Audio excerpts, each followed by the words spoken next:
তুমি এইসবে রাজি কেন হলে? এত বড় রিস্ক যদি কেউ জানতে পারে তাহলে তো তোমারও তো একটা জীবন আছে। আমার ছেলেটাকে দেখে এত খারাপ কিছু মনে হয়নি। ছেলেটা ভালো ছেলে।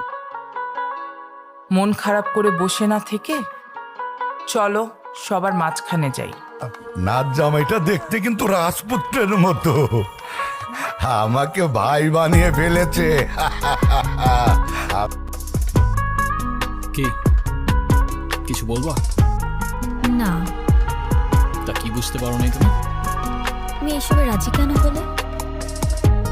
এত বড় রিস্ক যদি কেউ জানতে পারে তাহলে তো তোমারও তো একটা জীবন আছে। হতে পারে খোদার তরফ থেকে তোমার লাইফের সেই ইম্পর্টেন্ট ক্যারেক্টারটা আমি। হতেও তো পারে না। Thank you. যে সমস্ত মানুষের পকেটে টাকা থাকে না তারা সবসময় এই সমস্ত ফালতু কথা বলে। ফালতু কথাকার। সমস্যা নেই, আর তারপরেও যদি কম পড়ে যায় একজনেরটা না হয় দুজনে ভাগাভাগি করে নেব। তবে বিশ্বাস করুন, কৃতজ্ঞতা আর সম্পর্কের মূল্যতেই থাকে ভালোবাসার পারফেকশন।